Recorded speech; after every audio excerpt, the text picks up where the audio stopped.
আমি 5 বছর অপেক্ষা করেছি। আমি কিছুতেই আজকে খুতবা দিতাম না যদি আমার সত্য স্বপ্ন সূত্র আমাকে পারমিশন না দিত। হ্যাঁ, এখন বলো, সময় হয়েছে। সেই ইনফরমেশন পেয়েই তারপর বলেছি যে হ্যাঁ, বাংলাদেশের রাজনীতিটা সূরা ইউসুফে আছে ইনশাআল্লাহ। আবারও তুমুল আলোচনায় এসেছেন বাংলাদেশের অন্যতম সেরা ইসলামিক স্কলার মুফতি কাজী ইব্রাহিম। এর আগে তিনি করোনা ভাইরাস নিয়ে অনেক একটা স্বপ্নের কথা বলেছিলেন এবং সেটা নিয়ে দেশে বিদেশে অনেক কথা ছড়িয়ে পড়ে। তিনি অতি সম্প্রতি আরও একটি কথা জানিয়েছেন যে বাংলাদেশে ইউসুফ আলাইহিস সালামের মতো কেউ একজন আসতেছেন বাংলাদেশকে নেতৃত্ব দেওয়ার জন্য। অতি সম্প্রতি মুফতি কাজী ইব্রাহিম আফগানিস্তান এবং সারা বিশ্ব রাজনীতি ও মুসলমানদের অবস্থা নিয়ে কথা বলেন এবং সেখানে প্রায় অধিকাংশ ব্যাপারই দেখা যায় তার কথা সত্য প্রমাণিত হয়। এবং ভাইরাস নিয়ে তিনি বলেছিলেন বাংলাদেশে তেমন একটা আসবে না, আসলেও কিছু মানুষের ধরবে, কিছু মানুষের ধরবে না। বর্তমান সময়ে দেখা যাচ্ছে যে মুফতি কাজী ইব্রাহিমের এই কথাটাই সত্য, যেখানে এখন পর্যন্ত বাংলাদেশ অন্যান্য বিশেষ করে ভারত বা ইউরোপের অন্যান্য দেশ অথবা উন্নত যে দেশগুলোতে যে রকমের প্রভাব ফেলেছিল তার ছিটে ফোটাও বাংলাদেশে তেমন একটা দেখা যায়নি। বাংলাদেশে লকডাউন বলতে তেমন একটা কিছু ছিলই না এবং সব কিছু স্বাভাবিক ছিল। কারণে মুফতি কাজী ইব্রাহিমের এবারের ভবিষ্যৎবাণীটি নিয়ে সবাই খুব আশা দেখছে বাংলাদেশে এরকম একটা অচল অবস্থায়, যেখানে বাংলাদেশের মানুষ একজন ভালো নেতা এবং নেতৃত্ব খুঁজছেন। তো ভিউয়ার, চলুন দেখে আসি তার পুরো বক্তব্যটি। রাজনীতি কোরআনে আছে। 2021 থেকে সামনের দিকে রাজনীতি কোথায় আছে? আগেরগুলিও ছিল, বলি নেই, এটা আছে। আমি 5 বছর অপেক্ষা করেছি। আমি কিছুতেই আজকে খুতবা দিতাম না যদি আমার সত্য স্বপ্ন সূত্র আমাকে পারমিশন না দিত। হ্যাঁ, এখন বলো, সময় হয়েছে। সেই ইনফরমেশন পেয়েই তারপর বলেছি যে হ্যাঁ, বাংলাদেশের রাজনীতিটা সূরা ইউসুফে আছে ইনশাআল্লাহ। এমনি বলতেছি না, কাজী হারছে গুইয়া দিদা গুইয়া, এই কাজী যা বলে দেখে শুনে বলে ইনশাআল্লাহ।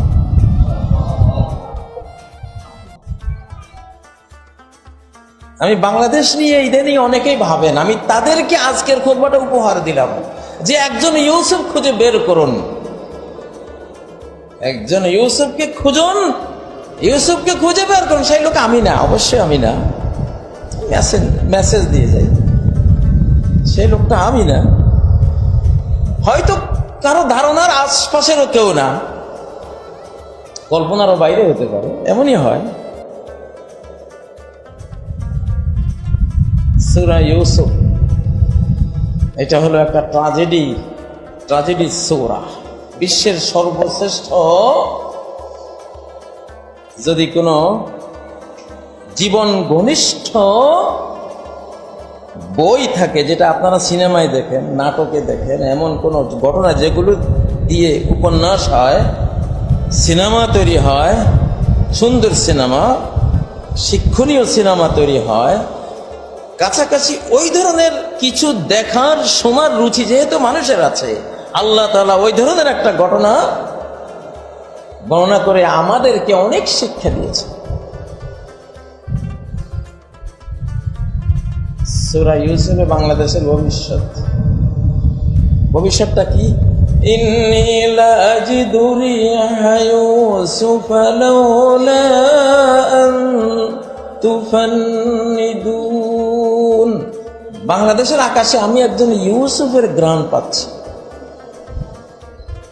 যে নামে দিয়ে হোক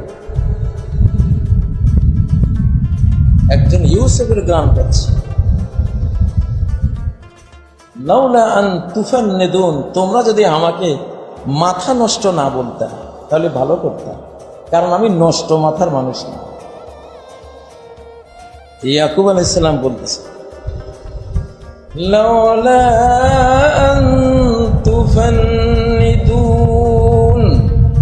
কোথায় ইউসুফ? পাত্তা নাই। 40 বছর বাবাই বলতেছে আমি তো ইউসুফের গ্রান পাইছি। পুতেরা কয়, ক্বালু তাল্লাহি ইন্নাকা লাফি দালালিকাল কদিম, আল্লাহর কসম তুমি তো সেই পুরানো বিভ্রান্তি গুমরাহির মধ্যে এখনো ডুবে আছো। তোমার আর এই গুমরাহি যাবে না, তুমি এখনো ইউসুফের কাপ দেখো, ইউসুফেরও তো শেষে করে দিয়ে দিয়েছি আমরা।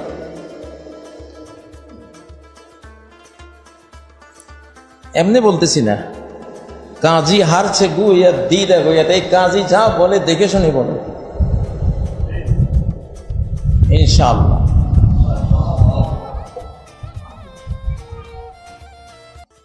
আমি বাংলাদেশ নিয়ে ইদানিং অনেকেই ভাবেন, আমি তাদেরকে আজকের খুতবাটা উপহার দিলাম যে একজন ইউসুফ খুঁজে বের করুন, একজন ইউসুফকে খুঁজুন, ইউসুফকে খুঁজে বের করুন। সেই লোক আমি না, অবশ্যই আমি না, মেসেজ দিয়ে যাই, সেই লোকটা আমি না, হয়তো কারো ধারণার আশপাশেরও কেউ না, কল্পনারও বাইরে হতে পারে, এমনই হয়। ইউসুফ আলাইহিস সালামের সূরার মধ্যে কি আছে? ইউসুফের প্রতি, ইউসুফের কাছে স্বপ্ন শুরু হয় কি দিয়ে? 11 নক্ষত্র দেখেছিলেন। ইন্নী রাআইতু 11 কাওকাবা, 11টি নক্ষত্র আমি দেখেছি। ওয়াশ-শামসা ওয়াল কমর, আর দেখেছি সূর্য আর চন্দ্র। কি দেখেছি? রাআইতুহুম লি সাজিদিন, দেখেছি এরা আমাকে সেজদা করে আছে। স্বপ্ন দিয়ে শুরু। এই বাংলাদেশ সহ আগামী দিনের রাজনীতি স্বপ্ন দিয়ে নিয়ন্ত্রণ হবে। আমরা আগামীকাল কি হতে যাচ্ছে ঘুমের ঘুরে দেখে ফেলবো। হ্যাঁ দেখছি, আলহামদুলিল্লাহ দেখছি, আমাদের লোকজন দেখতে পাচ্ছে। পৃথিবীর কোনো গোয়েন্দা, কোনো সিআইডি, কেজিবির বাবার সাধ্য নাই এমন সংবাদ দেয়া যে সংবাদ মুমিনরা ঘুমের ঘুরে পায়। সতত যে মতি লোক নিশার স্বপনে, হ্যাঁ নিশার স্বপন। সূরা ইউসুফ স্বপ্ন দিয়ে শুরু। কেন শুরু? সেম ঘটনা তোমাদের বেলায় ঘটবে এবং স্বপ্ন সেখানে বড় ধরনের বেসিক একটা পার্ট নেবে। এবং নবীজি বলেছেন শেষ জামানায় স্বপ্ন, মুমিনদের স্বপ্ন মিথ্যা হবে না।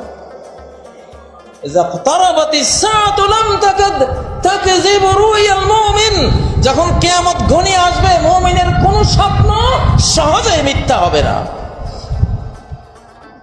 কারণ আশপাশের সব মিডিয়া মিথ্যা বলে, বিশ্ব মিডিয়া মিথ্যা বলে, প্রতারণা করে, লালকে সবুজ বানায়, সবুজকে লাল বানায়, সাদাকে কালো বানায়, কালোকে সাদা বানায়, নিরপরাধকে অপরাধী বানায়, শান্তিপ্রিয়কে জঙ্গি বানায়। বানায় কিনা? ওই মিডিয়ার প্রতি আল্লাহর আস্থা নাই। এই জন্য আল্লাহ তাআলা নবুয়তের 46 ভাগের 1 ভাগ ড্রিম মিডিয়া, স্বপ্ন মিডিয়া মুমিনদের জন্য আল্লাহ রেখে দিয়েছেন। আলহামদুলিল্লাহ।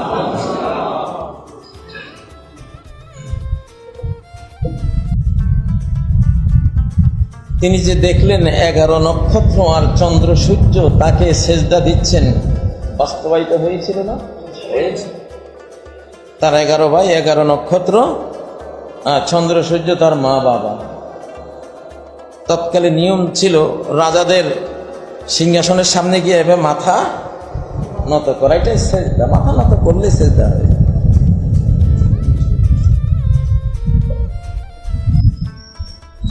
সম্মানিত মুসল্লিয়ানে কেরাম, ছোটবেলায় বাংলা কবিতায় কবিয়াল গেও কবিরা কিছু কবিতার বই বিক্রি করত পোদ্দার হাটে, পাটোয়ারি বাজারে, আমরা কিনতে নেব। এগুলির শুরুটা এমন হতো, ওগো দয়াল রহমান কে পারে বুঝিতে তব শান, নাকি যেভাবে শুরুটা খুব আকর্ষণীয়। ওগো দয়াল রহমান কে পারে বুঝিতে তোমার শান। আসলে তো আল্লাহর শান বোঝার ক্ষমতা আমাদের নাই। অনেকের কাছে ঘোরের মতো লাগছে যে কাজী সাহেব কি বলছে আল্লাহ জানে। আমি তো বারবার এই জন্য বলতেছি, আমি দেখেই বলতেছি। দেখে বলতেছে, না দেখে বলছি না। বাংলাদেশের যারা ভবিষ্যৎ নিয়ে ভাবেন তারা সূরা ইউসুফের মধ্যে খুঁজে পাবেন ভবিষ্যৎটা কোন দিকে যাবে ইনশাআল্লাহ। 40 বছর পরে বোঝা গেল ইউসুফের স্বপ্নটা কেন ছিল। 40 বছর পরে বোঝা গেল ভাইরা যে হিংসা করলো, হিংসা করে তাকে কূপের নিচে ফেলে দিল, এটা কেন আল্লাহ করতে দিয়েছিলেন। কূপের তলা থেকে তুলে তাকে আবার অল্প কয় টাকায় ভাইয়েরা বিক্রি করে দিল। কি অপমান, কূপে ফেলার এক অপমান, প্রাণ সংহারের মতো নির্যাতন, সেখান থেকে তুলে আবার অল্প পয়সায় বিক্রি করে দেয়া।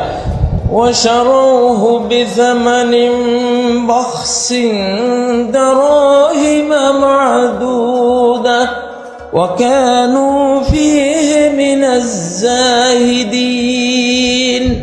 তারা তাকে অল্প কয় টাকায় বিক্রি করে দিল, তাও টাকাগুলো অচল, ত্রুটিযুক্ত টাকা। আর তারা ইউসুফের বিষয়ে মিনাজ জাহিদিন, তাদের কোনো আগ্রহ নাই। এই ধরনের তারা অবমূল্যায়ন করে ইউসুফকে অল্প টাকায় বিক্রি করে দিলেন। তার স্বাধীনতা বিক্রি হয়ে গেল। তিনি একজন স্বাধীন সন্তান, তার স্বাধীনতা কি হয়ে গেল, বিক্রি হয়ে গেল। তারপরে মিশরের বাজারে আবার তিনি আনিত হলেন, সেখানে আবার বিক্রি করা হলো বিশাল মূল্যে। সেখান থেকে আবার আজিজে মিসরের বাসায় নেওয়া হলো। আরেক বিপত্তি, জুলাইখা তার প্রেমে পড়ে প্রেমের প্রস্তাবে ব্যর্থ হয়ে কি বলল, মা জাযাউ মান আরাদা বিআহলিকা সুআ, আপনার স্ত্রীর সাথে যে খারাপ কাজের পরিকল্পনা করেছে তার সাজা কি হওয়া উচিত, আমার স্বামী আপনি বলেন। দেখছেন আমাদের এই যুগেই তো দর্শন করে একজনে, মামলা খায় আরেকজন, সেই ইউসুফ আলাইহিস সালামের।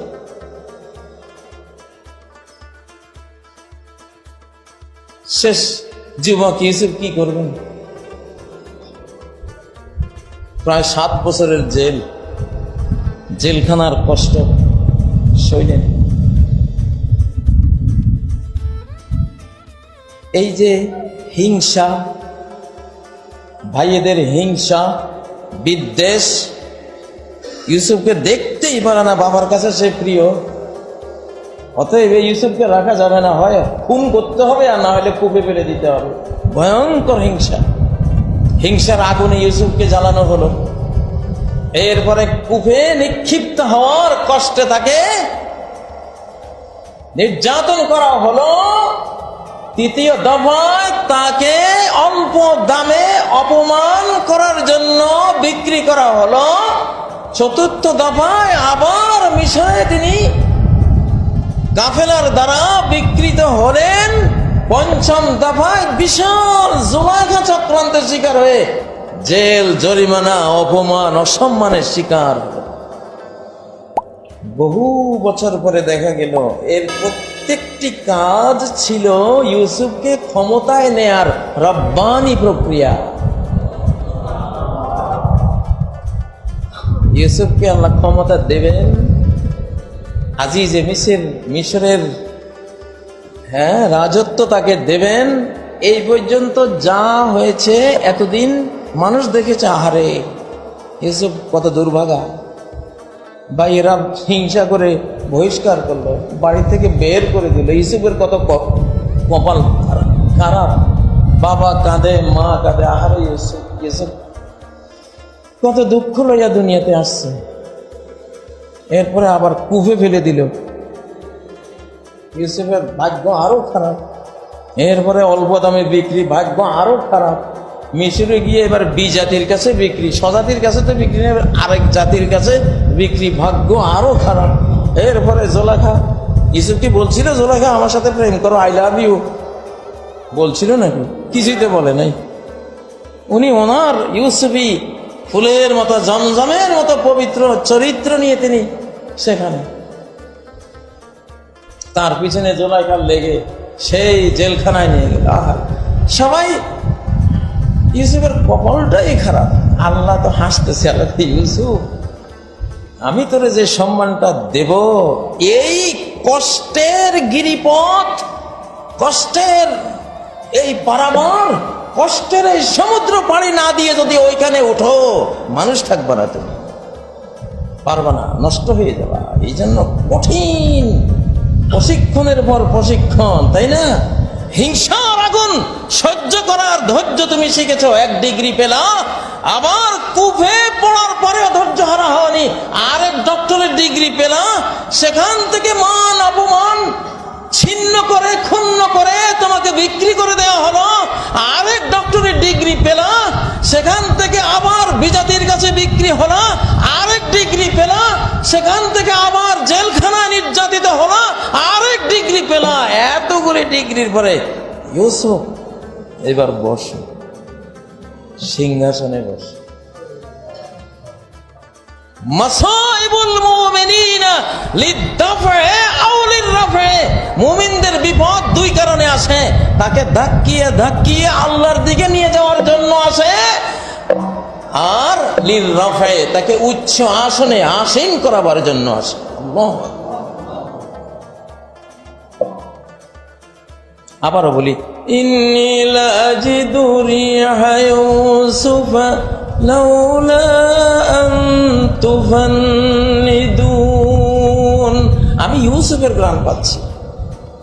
তোমরা যদি আমাকে মাথা নষ্ট না বলতে কতই না ভালো হতো, কিন্তু বলবা, তোমরা বলবা ক্বালু তাল্লাহি ইন্নাকা লাফি দালালিকাল কাদিম, আল্লাহর কসম কোনো সন্দেহ নাই তুমি তোমার সেই আগের গুমরাহি, বিভ্রান্তি, ভ্রষ্ট কথার মধ্যে এখনো ডুবে আছে।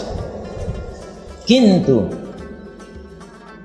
বছর যায় যেতে যেতে এক সময় ফালাম্মা আন জাআল বাশীর আলকাহু আলা ওয়াজহি, সুসংবাদদাতা এসে গেল, ইউসুফকে পাওয়া গেল। এই ইউসুফের জামা, অন্ধ ইয়াকুব আলাইহিস সালাম, অন্ধ পিতার মুখে জামাটা যখন পরশ লাগানো হলো, ফারতাদ্দা বাসীরা, সাথে সাথে আগের মতো সেই চোখ আবার ফিরে আসলো। তিনি চক্ষুষ্মান হয়ে গেলেন, দৃষ্টি শক্তি সম্পন্ন হয়ে গেলেন, এখন সব দেখতে পাচ্ছেন। আল্লাহু আকবার। বাংলাদেশের রাজনীতি কোরআনে আছে। 2021 থেকে সামনের দিকের রাজনীতি কোথায় আছে? আগেরগুলিও ছিল, বলি নেই, এটা আছে। আমার শিশুকালে দেখতাম আমার বাবা কোরআন পড়ে টড়ে বন্ধ করে বলে, রে আর সময় নাই রে। আবার পড়ে টড়ে কোরআন বন্ধ করে কয়, এরে আর সময় নাই রে। কি সময় নাই রে এটা কিন্তু বলতো না। আবার পড়ে বন্ধ করে চুপ করে থাকে, এরে আর সময় নাই রে। 3-4 মাস পরে দেখে ঠিকই বিশাল ঘটনা ঘটে যাচ্ছে। আল্লাহু আকবার। কোরআন আয়না, স্কিম। কিসের CNN, কিসের আল জাজিরা? সমস্ত আল জাজিরা হলো কোরআন, সমস্ত CNN হলো আল কোরআন। বাংলাদেশ টেলিভিশনের বাবা, বাংলাদেশ টেলিভিশন হলো আল কোরআন। এখানে লক্ষ্য করো, লাকাদ কানা ফী কসাসিহিম ইবরাতুল লিউলিল আলবাব। যদি জ্ঞান থাকে তারা এই সূরা ইউসুফকে টেনে ইবরা বানাবে, ক্রস করে এই বাংলাদেশে এনে দেখে নেবে যে কি করতে যাচ্ছে সামনে, ইনশাআল্লাহ।